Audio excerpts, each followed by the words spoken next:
Bonjour à tous les deux. Écoutez, je vous laisse la main. On est parti pour trois quarts d'heure, une heure ensemble à parler donc de comment optimiser le coût de vos sites commerciaux. Stéphane, je te laisse la parole. Oui, je me présente très brièvement. Je suis donc avocat et j'anime le pôle immobilier commercial droit des affaires du cabinet Gouache. Voilà, donc je suis auteur pour les éditions législatives et mon expertise, c'est le fonds de commerce. J'ai eu la chance de suivre une formation dans le domaine de la médiation il y a quelques années et donc j'ai cette double casquette d'avocat et de médiateur, ce qui me permet de vous accompagner dans vos négociations. Voilà, je t'en prie, Emmanuel, présente-toi. Alors moi je vois pas, je vois toujours pas les slides pour me présenter. Alors ça devrait aller normalement, mais ça va être pour la suite surtout, mon cher Thomas. Donc moi je suis managerie, je suis président de Progressium, aujourd'hui le sujet c'est l'immobilier. Donc j'ai passé un diplôme d'expert en évaluation immobilière avec le CIF, qui est la Chambre des experts immobiliers de France, en 2017. Et je suis aussi expert FFF depuis décembre 2012, donc ça fait 12 ans maintenant. Et on va essayer de vous donner quelques clés aujourd'hui sur le sujet des baux, et notamment l'optimisation des coûts. Super. Juste, je confirme avec le chat que tout le monde voit bien la presse, parce que tu la voyais juste avant. Il n'y a pas de raison que tu ne la vois plus. Ça y est, c'est bon. C'est bon pour toi? Voilà. Allez, Juste, super. j'ajoute du coup que Oui, on va voir tout à l'heure, hein, je crois que Stéphane l'a mis. Voilà, on a mis au point nous une petite calculette de calcul de taux d'effort. Voilà, on y reviendra tout à l'heure, mais voilà, c'était en plus par rapport à ce que je voulais dire. super. Alors, une petite représentation du sommaire. Voilà, je la passe rapidement, hein, vous allez la découvrir en live. On attaque directement dans le vif du sujet. Alors oui, quand on a préparé avec Stéphane, merci d'ailleurs Stéphane d'avoir préparé les slides, on s'est dit qu'on allait faire un petit peu de pédagogie au départ et peut-être répondre à des questions. Alors on a une heure, hein, Thomas, on a prévu des questions-réponses s'il y en a à la fin, mais on va essayer de caler. Si on voit que on peut continuer à dérouler, ben on déroulera. Si on voit qu'il y a beaucoup de questions, donc n'hésitez pas à les chatter, je sais pas comment on dit, mais si on voit qu'il y a beaucoup de questions, ben, on vous laissera y répondre à la fin. En tout cas, on a anticipé certaines questions qui sont souvent posées et pour lesquelles et Stéphane et moi-même avons des partis pris. Donc, sommes-nous en conflit avec les têtes de réseau? Non. Voilà, moi je réponds hein, clairement non. Nous intervenons pour des franchiseurs, des franchisés, des commerçants indépendants, peu importe. Hein, les commerçants indépendants, hein, terme technique, c'est le commerce isolé. Voilà, donc non, il n'y a pas de conflit d'intérêt particulier à avoir. Quand je négocie un bail pour une succursale ou que je le négocie pour un franchisé, moi j'ai pas de conflit particulier. L'intérêt pour tout le monde, c'est que ça coûte le moins cher possible. Sommes-nous pragmatiques? Alors juste un petit mot, c'est vrai également pour l'avocat. L'avocat qui accompagne les têtes de réseau peut accompagner des franchisés. Il le peut car l'interlocuteur, c'est le bailleur. Et donc, nous ne sommes pas en conflit d'intérêt puisque nous adressons au bailleur qui est notre contradicteur. Exactement. Sommes-nous pragmatiques? Oui, parce que on est confronté tous les jours à la réalité du terrain. Voilà, on va essayer aujourd'hui de vous expliquer que bah, j'ai plus moi de mon côté en étant développeur. Là, je suis positionné plus comme un développeur d'enseigne. J'ai plus des leviers commerciaux peut-être que Stéphane ne peut l'avoir, quoique. Mais en tout cas, à nous deux, on est normalement 100%, on est exhaustif sur sur la partie sur cette vision des coûts. Et en tout cas, l'objectif est commun. Le franchiseur peut-il... Tu veux dire... Et dans l'approche, d'ailleurs, j'ai envie de dire que nous pouvons nous compléter dans le cadre d'une négociation parce que le développeur aura une expérience terrain que moi, je n'ai pas et que je peux, en ma qualité d'avocat, apporter une expérience contentieuse qui va me permettre de prévenir ou de déminer en amont certains sujets. Voilà, Bref, nous sommes complémentaires. donc la vision terrain est en plus, oui, effectivement, sur le développeur qui va vérifier effectivement ce qui se passe sur le terrain. Ce que l'avocat ne peut pas savoir, c'est ce qu'on avait dit quand on a effectivement préparé. Le franchiseur peut-il accompagner le franchisé? Bah là, c'est encore oui. J'entends moi de droite et de gauche que non, il faut surtout pas. Je pense que un franchisé devrait choisir une enseigne qui l'accompagne sur sa gestion de la négociation des loyers, des coûts et de tout ce qu'on veut. Mais c'est le franchisé qui doit valider au final. Hein, nous, on est là pour orienter, pousser à droite ou à gauche en fonction de notre expérience, mais la décision finale appartient quand même au franchisé. Autre chose, Stéphane? Oui, simplement, euh, la limite, vous la connaissez, hein, c'est que le franchiseur ne doit pas s'immiscer dans la gestion. Euh, mais je partage pas non ton avis et je vois qu'au cabinet, il y a beaucoup de franchiseurs tête des réseaux qui nous demandent d'accompagner leurs franchisés pour les aider à prendre les bonnes mesures dans la gestion de leur bail commercial. Voilà les considérations générales. Si vous avez Ouais. des questions, n'hésitez pas à nous les poser.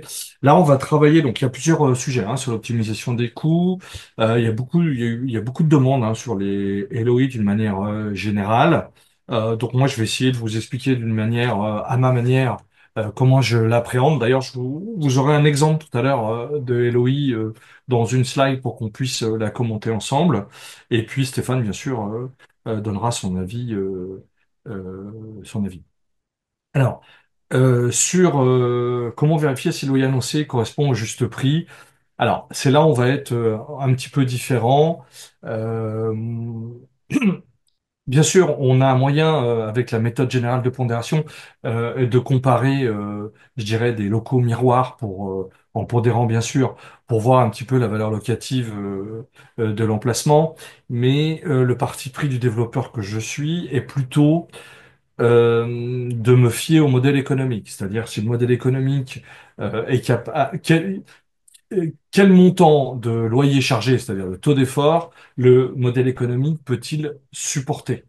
En fait, j'ai envie de dire, souvent un petit peu de manière un peu triviale, j'ai envie de dire, j'aime bien avoir un numéro un au prix d'un 1 bis pour ceux qui connaissent, hein, donc un bis 2, avoir faire un coup quoi entre guillemets. Euh, et c'est plutôt comme ça que je vais le guider et non pas sur le calcul de la valeur locative. Stéphane, tu voulais Oui, ajouter? alors peut-être juste ajouter, c'est vrai que l'avocat, lui, n'a pas ce raisonnement-là, il n'a pas le raisonnement business ou par rapport à un chiffre d'affaires ou par rapport à un prévisionnel.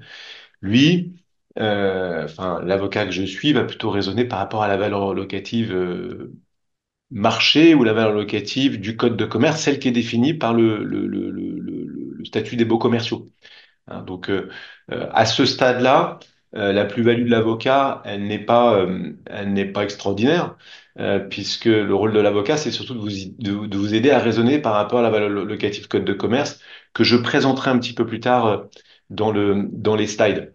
Donc, connaître le juste prix, c'est surtout le boulot, me semble-t-il, du commercialisateur et du développeur qui, lui, va raisonner marché. Juste peut-être un petit mot. Vous savez, la valeur marché, c'est celle des locaux qui sont libres de toute occupation.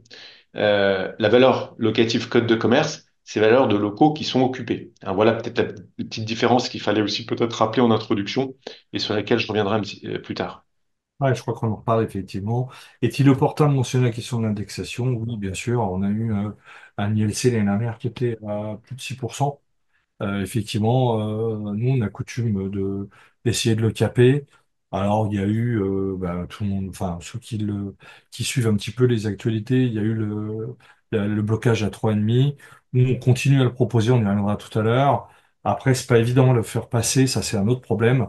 Mais oui, il faut faire très attention, à la question de l'indexation, parce que des montants à plus 6 peut quand même, sur un bail, alors, sur un bail 9 ans, ok, mais sur un bail 10 ans encore pire. Du coup, si on calcule tout ça sur de nombreuses années, sur trois triennales, effectivement, ça peut vite s'enflammer, quoi. Hmm. Bah, je partage ton avis, je pense qu'il faut en parler très vite dès le stade de la LOI. Vous avez des bailleurs ou des gestionnaires de biens aujourd'hui qui ne veulent plus entendre parler d'ILC précisément parce qu'ils veulent contourner le dispositif dont tu viens de parler, Emmanuel. Hein, vous le savez, ce dispositif qui a été mis en place par le ministre de l'économie, Bruno Le Maire à l'époque, ne concernait que l'ILC.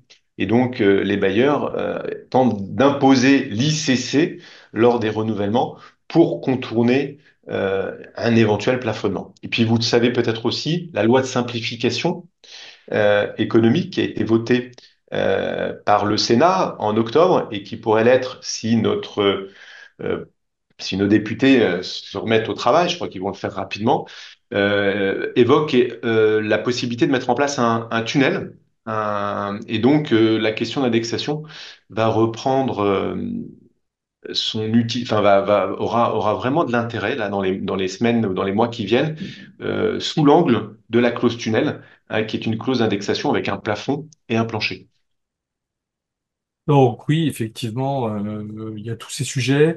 On a parlé aussi lors de de la préparation, pardon, la rédaction de la clause de destination, que souvent elle est un petit peu, je dirais pas galvaudée, mais il faut faire très attention puisque bon, les tout commerces, les beaux tout commerces, bon, c'est vrai qu'ils ont tendance à disparaître et que l'enjeu du bailleur, c'est de réduire au maximum la destination du bail, et l'enjeu du preneur, c'est d'ouvrir le plus possible pour éviter d'avoir à demander à son bailleur à chaque fois qu'on veut changer quelque chose. Donc oui, la clause destination, elle doit être très très très très large. J'avais pris quand on a préparé et je crois qu'il est là, Bertrand de Toisy, la clause de la chaise longue où en fait, si vous voulez, c'est un concept store. Maintenant, il y a du prêt-à-porter, il y a du cadeau, il y a du gadget, il y a un petit peu tout ce qu'on veut, des savons, etc. Donc on avait essayé, quand on regardait la clause de destination, à mettre effectivement toutes les familles, il y a 1300 références hein, dans une chaise longue, toutes les familles possibles et imaginables, de manière à étendre le bail le plus possible, et on y reviendra sans doute après, pour éviter des discussions, voire même des augmentations de loyer, compte tenu qu'on a dépassé la destination. Ah, Et comme vous avez été très exhaustif dans la préparation, je vous invite à être plus incisif sur vos réponses, si vous voulez avoir le temps de parcourir tout l'ensemble. Poursuivons. Quel est l'intérêt de faire contrôler les surfaces? Alors oui, Prévenir les litiges, éviter voilà. des discussions futures. En tout cas, moi, c'est comme ça que je vois cette notion. Il est essentiel, à mon sens, enfin, de les faire contrôler et puis de se mettre d'accord sur les surfaces concernées. Parce qu'il y a souvent des ambiguïtés quant aux surfaces, hein. Le bailleur ne parle pas toujours le même langage que le locataire ou que le candidat locataire. Est-ce qu'il s'agit d'une surface utile? Est-ce qu'il s'agit d'une surface brute? Est-ce qu'on parle de surface d'exploitation? Est-ce qu'on parle de grand lease area, hein, à l'anglo-saxonne? Voilà, ouais. Donc ça, c'est des choses qu'il faut vraiment faire vérifier. Ouais, il convient de le faire vérifier en général. Bon, ce sont comment, les agenceurs hein, qui finissent par vérifier. On le met effectivement. Alors là, dans la LOI qu'on a présenté, on l'a pas mis on n'avait pas eu de visite. Mais oui, il faut le faire. Il faut les faire remesurer de manière à ce qu'il n'y ait pas de litige sur le surface mètre carré. Et puis du coup, les charges et tout ce qui ça peut impliquer derrière, parce que les charges sont liées effectivement au mètre carré. Voilà, même si on négocie le loyer sur un montant facial et pas au mètre carré. En tout cas, les charges de toute façon seront imputées au mètre carré, donc il convient effectivement de se mettre d'accord très très vite là-dessus. Et d'interroger le bailleur sur les modalités utilisées pour calculer ces surfaces. Est-ce qu'il prend en considération les gros murs, les cloisons, etc. Notamment avec la Ah, grosse, dans le but d'éviter, évidemment, des différends et des litiges. et notamment dans la GLA, la grosse listening area, où en fait au final on a la moitié des murs qui comptent comme surface, y compris les poteaux au milieu. Ça, je pense que certains d'entre vous le savent, et ce qui pour moi est une aberration, parce qu'on peut pas payer du loyer sur des moellons en fait au final. Voilà. Ok, les autres conditions à mentionner dans la LOI, bah, je dirais qu'une LOI, on va y revenir tout à l'heure, je crois, avec Maître Ingold. Il y a une question aussi qui va être posée, c'est est-ce qu'on met tout? Bah, ça dépend du bailleur, hein, c'est une réponse un peu normand, mais effectivement, pour certains bailleurs, il va falloir tout mentionner, notamment sur les institutionnels, peut-être sur les bailleurs privés, peut-être une petite différence où de ne pas annoncer toutes les mauvaises nouvelles tout de suite peut être une stratégie, une tactique plutôt payante. En tout cas, sur les institutionnels, je pense que globalement, ils sont assez aguerris à l'exercice. Donc, je pense qu'ils sont capables d'entendre un certain nombre de sujets. On va voir, je crois que c'est la slide d'après, on va voir un exemple de LOI qui a été plutôt, qui est une vraie LOI, qui est plutôt exhaustive par ailleurs. Mais tout dépend de votre interlocuteur et à vous de le jauger, de le juger et de voir ce qu'il peut être capable d'entendre dans des phases de négociation sur 3 ou 4 rendez-vous. Je crois qu'on a la slide La salle ensuite. suivante.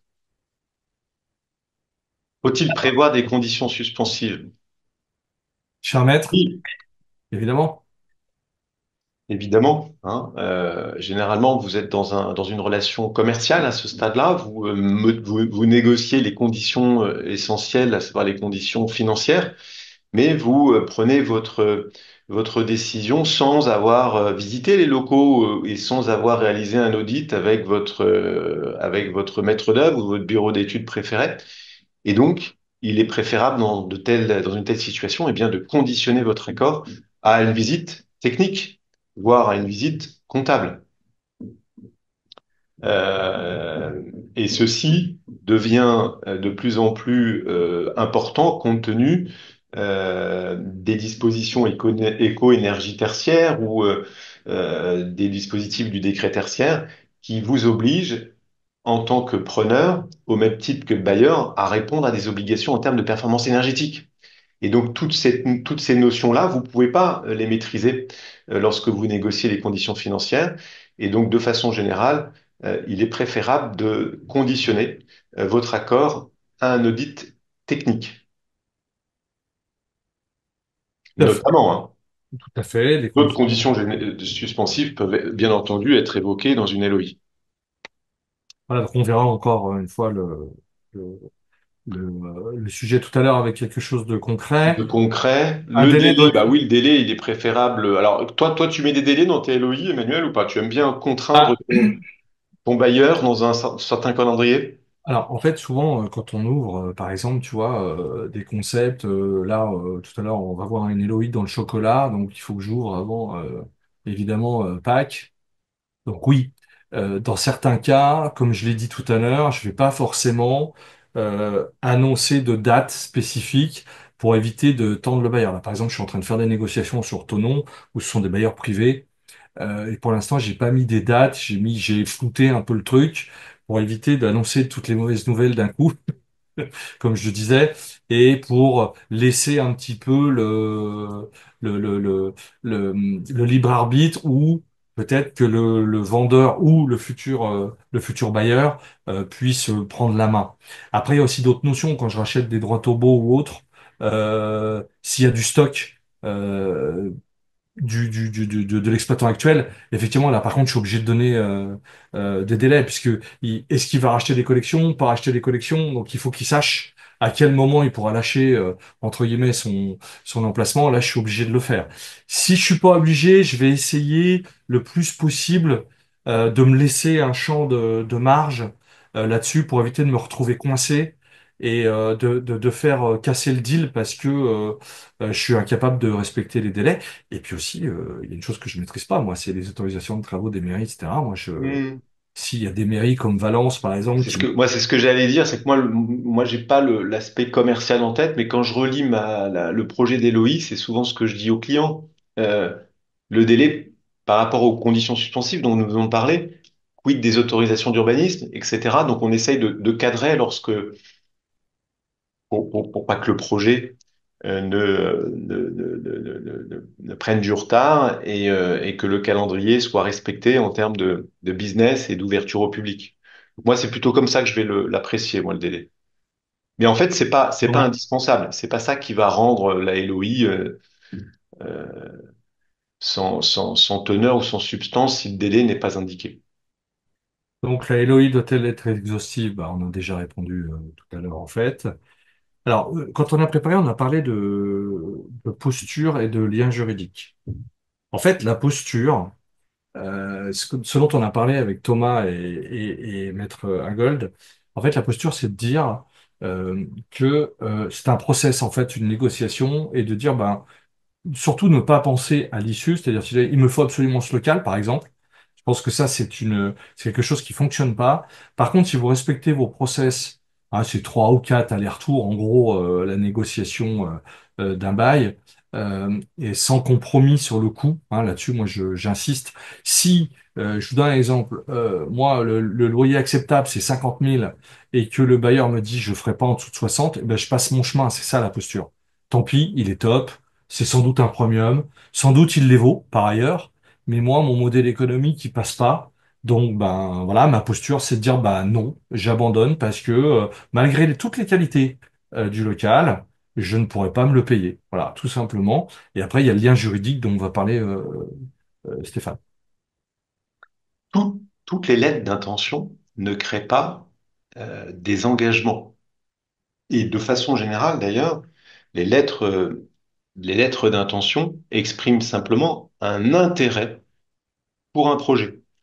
Et si, euh, et si vous souhaitez vous engager ou engager le bailleur, eh bien, il convient de le préciser. Et il convient de préciser que la lettre vaut engagement et qu'elle ne constitue pas simplement une intention de négocier de bonne foi.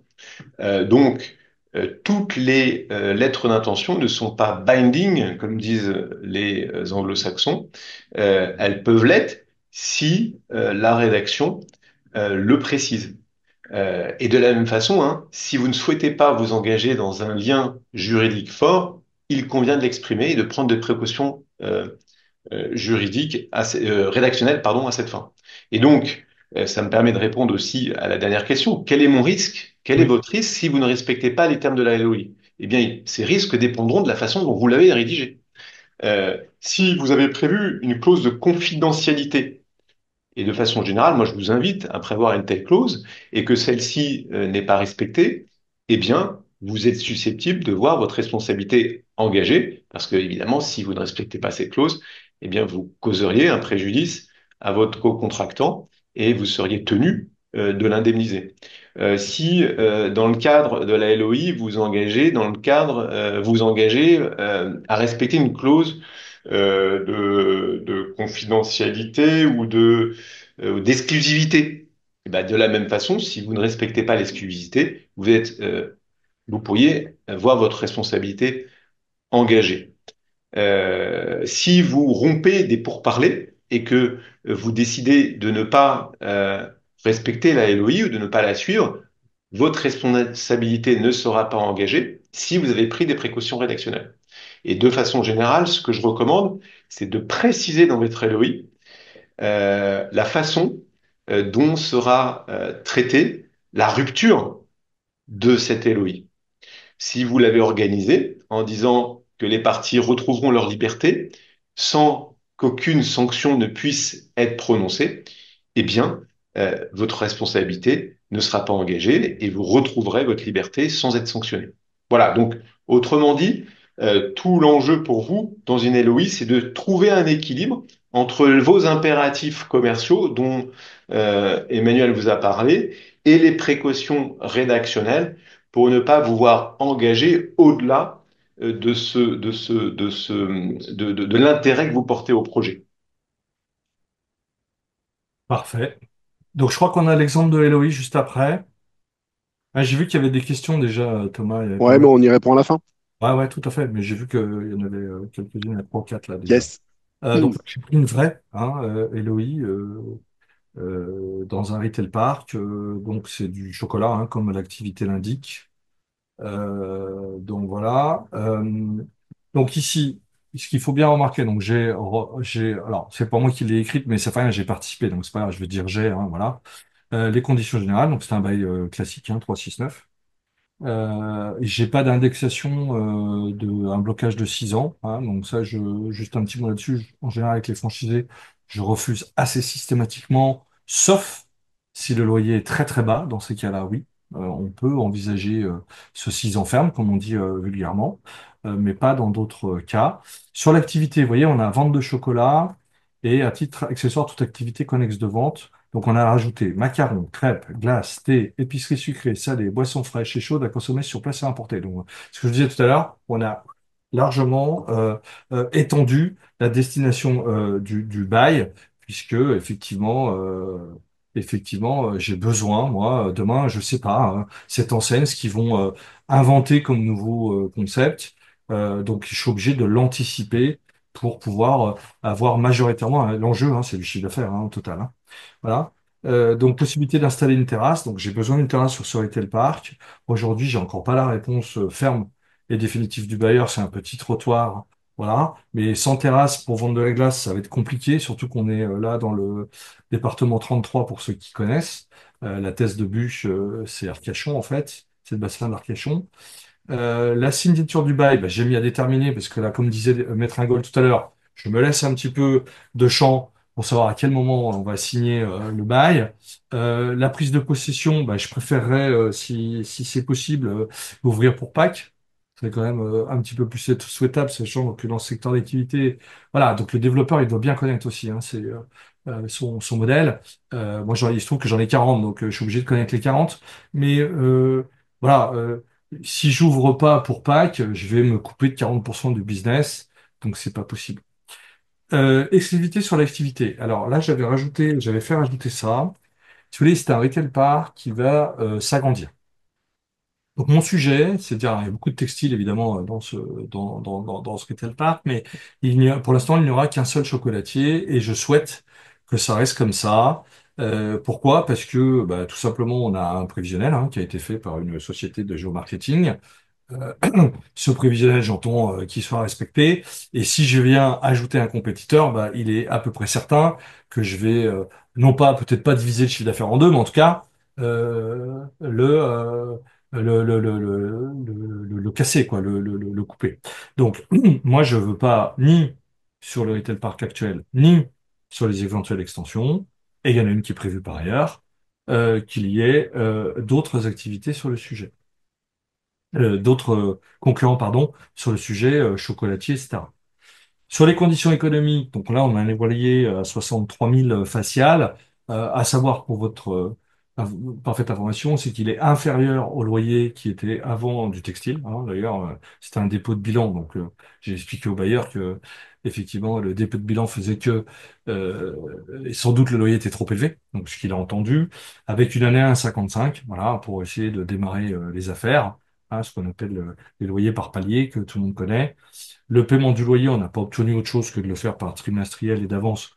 Voilà, j'aurais bien aimé un mensuel, mais bon, il se trouve aussi que l'Assemblée ayant été... euh, euh, il y a Sébastien qui m'envoie un SMS. Oui, Alors, c'est tout à fait ça. à ce sujet, Emmanuel, il y a un truc qui est pas mal, moi, que je commence à faire sur le paiement, les Oui, modalités de paiement du loyer. Hein. Ah, n'hésitez pas à vous appuyer ou à commencer à vous appuyer sur la loi de simplification, hein, oui. projet qui a été adopté par le Sénat et qui, à mon sens, devrait l'être par l'Assemblée, et qui Pour la prévoit mutuelle. la mensualisation.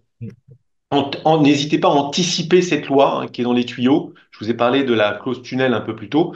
La mensualisation, c'est l'un des piliers de cette loi de simplification. N'hésitez pas à la mettre dans vos deals.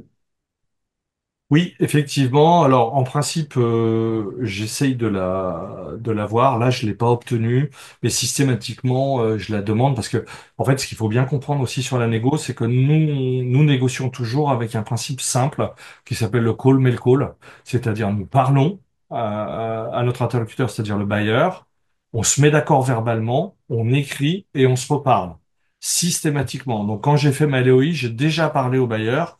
Je lui ai déjà dit, voilà ce que je compte écrire, est-ce qu'on est d'accord ou pas, et on peut déjà corriger un certain nombre de futurs achoppements ou pas, ce qui est une technique qui fonctionne plutôt bien, plutôt que de se recevoir des propositions comme ça, brutes, sans s'être concertées, c'est pas notre technique de travail. Donc le dépôt de garantie, voilà, en général c'est assez classique, en GAPD ou pas. La franchise de loyer, parce que j'ai quand même 2 mois de travaux à peu près sur le sujet, donc je peux pas me permettre de payer des loyers. Déjà, je vais payer trimestriellement d'avance, donc je vais pas en plus me coller ça. Bon, les charges locatives, tout ça est récupéré. Donc là, l'indice de réactualisation, effectivement, c'est l'ILC qu'on verra au bail, qu'on a demandé à caper dans un deuxième temps à 3,5% dans le byte, hein, sur la réponse qu'on a faite. C'est pour ça que ça rejoint ce qu'on disait tout à l'heure. C'est là, on a fait une LOI non exhaustive. Sur le bail, on a demandé à ce que l'indice ILC soit capé à 3,5. Voilà. Ensuite, les honoraires divers, bah là c'est pareil, on essaye de les négocier, hein, les frais de rédaction de bail, etc. Et les conditions suspensives, obtention de toutes les autorisations nécessaires, travaux. Alors, il faut savoir que c'était un dépôt de bilan, comme me l'a fait remarquer Sébastien Etienne. En fait, on n'a pas pu voir le local avant, donc là, on a fait venir la semaine dernière l'équipe agencement de l'enseigne pour pouvoir affiner notre signature de bail finale. Les accords de financement et, en condition suspensive, l'obtention d'une petite terrasse, parce que c'est quand même pour nous un chiffre d'affaires important. Voilà, donc vous avez un exemple. Ok. Il y en a d'autres, hein, il y en a qui sont plus courts, on en fait des plus courts, on en fait des beaucoup plus longs aussi. Tout dépend de l'interlocuteur qu'on a en face et du deal verbal qu'on a passé. Donc cette lettre, c'est une lettre classique, qui n'est pas exhaustif, comme tu viens de le rappeler, et qui pourrait contenir des clauses juridiques beaucoup plus engageantes, du type la loi applicable et la juridiction compétente, ou avec une clause d'exclusivité de négociation, ou une clause qui viendrait dire que la lettre d'intention n'est pas cessible. Voilà, il y a plein de choses sur le plan juridique qui peuvent être mises en place. Mais généralement, et ça c'est l'expérience de l'homme de terrain que tu es, Emmanuel, il convient de trouver d'abord le bon discours avec le commercialisateur et de s'engager psychologiquement, entre guillemets. Et donc toutes les clauses juridiques que je viens de vous citer ne sont pas toujours opportunes, et souvent elles ne le sont pas. Parce il y a le savoir-faire du commercialisateur et du développeur. Donc, il y a un langage commun qui doit se mettre en place. Euh, pour autant, moi, je pense que c'est bien dans vos lettres d'intention, et je vous l'ai expliqué un peu plus tôt, d'expliquer si, oui ou non, vos engagements sont liants ou créent des obligations juridiques. Et si c'est pas le cas, il faut le préciser. Voilà, et bien penser, comme j'ai dit tout à l'heure sur la posture, je sais Thomas, on est un petit peu en retard, mais bien penser au futur, parce que là, on parle des coûts. Donc, la négociation qu'on fera aujourd'hui va induire les coûts futurs. Donc, il faut bien, c'est le moment ou jamais de négocier, en fait. Parce que au cours du bail, on y reviendra, je crois, tout à l'heure avec Stéphane, c'est quand même plus compliqué que quand on démarre sur un bail neuf, comme dans ce cas-là, par exemple. Voilà. Merci à tous les deux pour cette première partie. En effet, donc on n'est pas en retard, on a encore du temps. C'est juste que au moment de la préparation, donc on a voulu être le plus élitiste possible sur les sujets. On a passé beaucoup de temps sur la LOI, qui est le pilier, je dirais, de la négociation afin d'optimiser les coûts. Mais vous l'avez évoqué, il y a énormément de enfin, il y a d'autres sujets, je dirais, que vous souhaitez aborder. Donc, si on veut en aborder un maximum, voilà, il nous reste encore un petit quart d'heure. Si on veut se donner un petit peu de temps pour les questions-réponses, je vous propose Ok, d'avancer et de passer allons-y alors. à tous ces petits Feu, sujets que vous avez remarqués. feu. Il y a Euh, Stéphane là qui a d'autres. Thomas, à toi. Super. Ouais, voilà. Donc, on voulait voilà. aborder après les LOI le bail, évidemment, qui est l'étape suivante dans le processus, en attirant votre attention sur quelques clauses. Donc, je vais les passer en revue rapidement. La clause durée, on a déjà parlé dans le cadre de la LOI. Il est important, évidemment, lorsque vous négociez un bail, d'analyser cette clause et ses incidences sur l'éventuel renouvellement et déplafonnement du loyer. Vous le savez, un bail d'une durée supérieure à 9 ans donne la possibilité ouvre le droit au déplafonnement. Et le déplafonnement est automatique dès lors que le bail est supérieur à 9 ans. Et vous devez aussi avoir des réflexes lorsque le bail est de 10 ans ou que le bail est de 12 ans. Voilà, je ne vais pas m'étendre là-dessus, mais la durée, elle est très importante parce qu'elle a des incidences sur le coût de votre loyer. Les clauses financières, bien, il convient évidemment de négocier les indices de référence. On en a déjà parlé avec Emmanuel, notamment en ce qui concerne la clause d'indexation et de la clause tunnel, clause qui devrait devenir, à mon sens, tendance dans les prochaines années. Pourquoi? Parce qu'elle n'a jamais été sanctionnée par la Cour de cassation, hein. C'est la clause qui fixe un plancher et un plafond. Et, comme je vous l'indiquais un peu plus tôt, la loi de simplification va probablement valider la mise en place d'une telle clause. Il convient de jeter un coup d'œil aussi sur la clause de révision, hein, parce que les indices applicables pour une clause d'indexation ne sont pas toujours les mêmes que ceux applicables pour une clause de révision. La loi impose l'ILC pour la clause de révision. Elle n'impose pas l'ILC pour la clause d'indexation. Attention également aux confusions entre les notions d'indexation et de révision. L'indexation, elle est automatique, elle s'applique de plein droit, elle est conventionnelle. Au contraire, la révision, elle est légale et elle se demande, hein. Donc, il est important de bien maîtriser ces notions et d'y porter une attention toute particulière parce que l'application de ces clauses auront des conséquences sur le montant de votre loyer.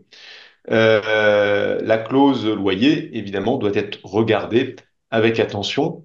Pourquoi? Parce que lorsque vous négociez avec un bailleur institutionnel, il va vous imposer la plupart du temps un loyer marché, c'est-à-dire un loyer qui ne correspond pas aux dispositions du Code de commerce et qui ne bénéficie pas des dispositions favorables du Code de commerce. Votre intérêt à vous, c'est bien entendu de pouvoir bénéficier du mécanisme du plafonnement, ce qui vous permet donc de maîtriser le loyer du bail qui sera renouvelé dans 9 ans. Donc négocier un bail aujourd'hui, c'est anticiper les coûts dans plusieurs années. Et c'est anticiper la valeur de votre droit au bail quand vous le céderez au cours de la vie du bail. Un petit mot sur la destination, très rapide, parce que nous en avons parlé dans le cadre de la LOI. Il est essentiel de bien maîtriser cette clause euh, et d'éviter une déspécialisation au cours de la vie du bail, parce que s'il y a des spécialisations, eh bien, votre bailleur vous demandera de repasser à la caisse et de payer une indemnité complémentaire pour étendre la nature des activités autorisées. On peut poursuivre Thomas avec la prochaine slide et les autres clauses sur lesquelles je vous souhaitais attirer votre attention. Un bail commercial comporte une série de coûts cachés, notamment les clauses pénales, notamment les clauses dites d'imputation des paiements. La plupart des baux institutionnels prévoient des dérogations aux dispositions d'ordre commun en matière d'imputation des paiements et il convient donc de négocier ces dérogations. Il convient de les refuser, hein, tout simplement. Les charges. Alors un petit mot sur les charges, qui évidemment vont peser sur l'exploitation tout au long de la vie du bail.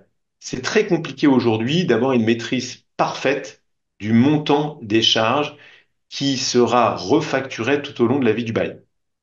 Donc, je vous invite à être extrêmement vigilant sur l'inventaire des charges, le fameux inventaire loi Pinel, qui généralement fait l'objet d'une annexe au projet de bail. Ça arrive que cet inventaire soit inséré dans le corps même du bail, mais soyez extrêmement vigilants. Pourquoi? Parce que vos bailleurs s'embêtent pas, ils sont paresseux, hein, comme la plupart des bailleurs rédacteurs, et ils vous imposent un inventaire théorique qui ne correspond nullement aux charges qui vous seront effectivement refacturées. Donc le travail qui doit être le vôtre lorsque vous négociez le bail, eh bien, c'est de vérifier si toutes les charges qui sont prévues dans l'inventaire, qui normalement devraient être précis et limitatifs, euh, existent.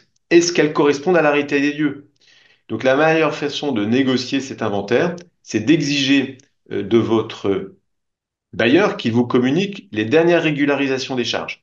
Et si la cellule a été vide pendant un certain moment ou si le bailleur n'est pas en mesure de vous communiquer des régularisations de charges pour le local considéré, eh ben demandez-lui les régularisations du petit voisin qui occupe la cellule voisine parce que ça vous permet de raisonner et de vérifier la façon dont vous allez être, dont les charges vous seront refacturées. Et puis ça permet surtout de dire au bailleur, ben, aujourd'hui, en fait, il n'y a pas d'espace vert, donc pourquoi vous me prévoyez la ligne espace vert dans l'inventaire et vous lui demandez de la supprimer, tout simplement. Souvent, le bailleur va vous répondre, ah, mais l'espace vert, il y aura peut-être un jour un espace vert. Eh ben non, vous vous engagez dans le cadre d'un bail à un instant T, avec des charges qui vous seront refacturées, et faites en sorte de supprimer tous les postes complémentaires qui vous seraient refacturés s'ils n'existent pas, hein, parce que à défaut, vous n'arriveriez pas à maîtriser votre budget. Donc là, l'enjeu, c'est de maîtriser son budget et je vous invite à être très scrupuleux et très rigoureux sur ces clauses charges. Thomas nous glisse sous les yeux la slide sur les postes cession, enfin les clauses cession ou restitution en fin de bail. Soyez vigilants, la cession de votre droit au bail doit pouvoir être réalisée. Vous le savez, le bail aujourd'hui, enfin depuis la loi Pinel, il est mis en place une clause de solidarité et les bailleurs, de façon générale, mettent en place des clauses pour vous empêcher de vous contraindre lors de votre cession. Lorsqu'on travaille dans le cadre d'un réseau, et en réseau, hein, Emmanuel, il est important de pouvoir céder à tout le moins à une filiale ou à un autre franchisé ou à une autre société d'exploitation qui exploiterait sous la même enseigne. Et donc là, je vous invite à challenger vos bailleurs sur les clauses cession, de sorte que vous ne soyez pas piégés au cours de la vie du bail pour faire vivre votre réseau. Donc ça, ces clauses-là doivent vraiment être bien négociées. Attention aux clauses d'augmentation automatique des loyers, hein. Ce sont les clauses unibail, généralement. On en voit de moins en moins, hein, de ces clauses, mais vous avez encore des clauses de ce type qui traînent chez Westfield. Dès qu'il y a une cession, on vous demande on vous oblige à une augmentation du loyer, ce qui n'est pas, à mon sens, acceptable. Il convient évidemment de rayer et de supprimer ces clauses lorsque vous négociez votre bail. Attention aux clauses de sous-location et de location-gérance qui sont essentielles dans la vie d'un réseau. Aujourd'hui, la location-gérance est un mécanisme qui permet de valoriser un emplacement au sein d'un réseau. N'oubliez pas de négocier donc ces clauses lorsque vous rédigez un bail. Un petit mot sur la restitution et la fin de bail. Vous avez des clauses qui s'appellent les clauses de nivellement ou les clauses d'accession. Eh bien, ces clauses, elles vont avoir une incidence sur le coût de votre bail. La clause d'accession, c'est quoi? C'est la clause qui rend votre bailleur propriétaire des travaux d'aménagement que vous avez réalisés au cours de la vie du bail ou au démarrage de la vie du bail. Eh bien, sachez que ces travaux, que cette clause aura une incidence sur la valeur locative à l'issue du bail. Pourquoi? Parce que la plupart du temps, vos bailleurs demandent à ce que les travaux d'aménagement deviennent leur propriété à la fin du bail. Et donc, ça leur permet de valoriser vos propres travaux d'aménagement pour vous augmenter le loyer. Donc, soyez très vigilants sur ces clauses dites d'accession. Poursuivons, Thomas.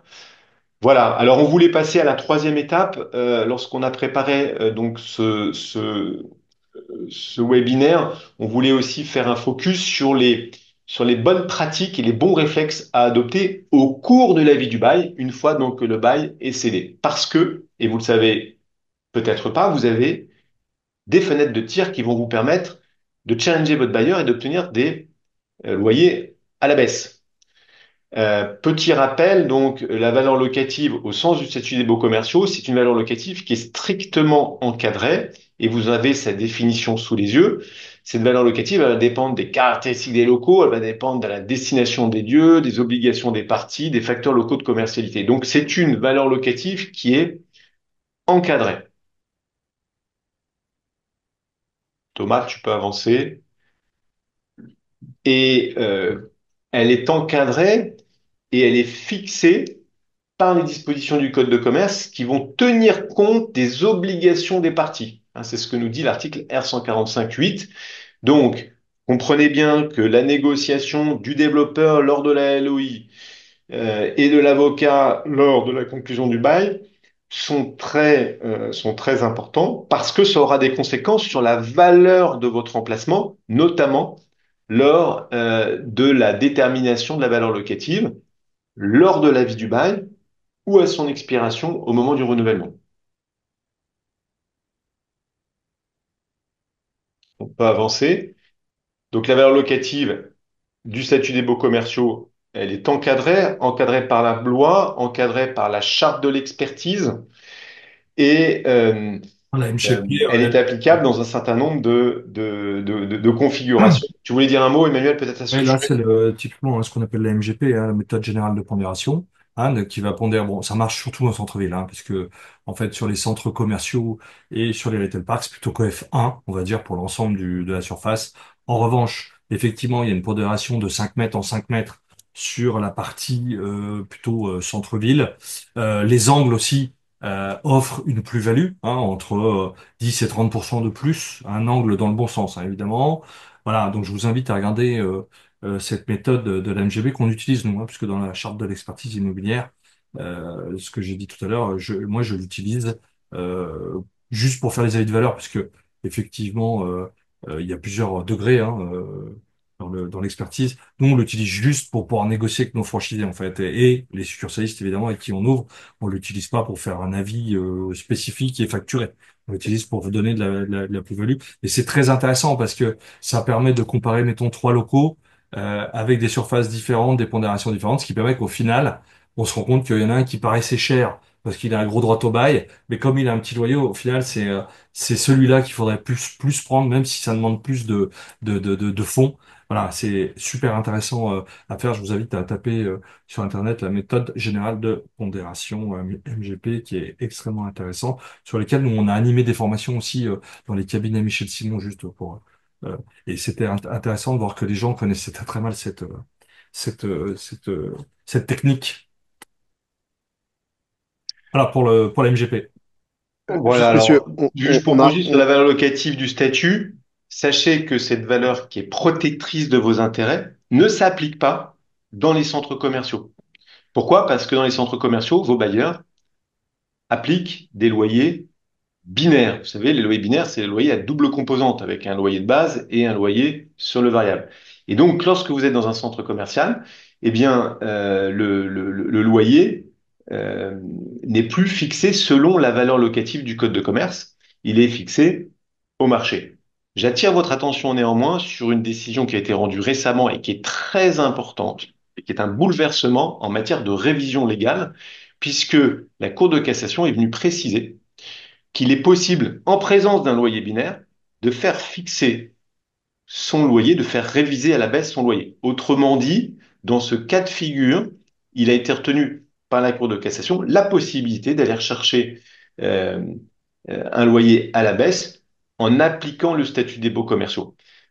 C'est une avancée importante puisque depuis plusieurs années, hein, le fameux arrêt Théâtre Saint-Georges, nous étions bloqués en présence d'un loyer binaire. Nous ne pouvions pas aller chercher des loyers à la baisse et les faire réviser à la baisse au cours de la vie d'un bail. Sachez que c'est maintenant possible. merci à tous les deux. On arrive malheureusement, ça passe vite, je sais bien, à la fin de ce webinaire. Et on va se laisser un petit peu le temps pour les questions-réponses. Ce que je propose, en effet, si vous êtes d'accord, c'est qu'il reste en effet quelques points super intéressants, bien évidemment, une dizaine de points à voir. On pourrait envoyer cette présentation aux participants qui pourraient en effet aller récolter ces quelques informations précieuses qu'on n'a malheureusement pas eu le temps de développer aujourd'hui. Ce que je vous propose, c'est qu'on va couper l'enregistrement pour aujourd'hui. Merci à tous les deux pour ce webinaire. Merci à tous ceux qui les ont suivis pour tous ces webinaires 2024. Et on se retrouve en 2025 avec de nouveaux sujets très passionnants. Bonne fête de fin d'année à tous et à très bientôt. Merci. Merci, bonne journée à Merci à tous. tous.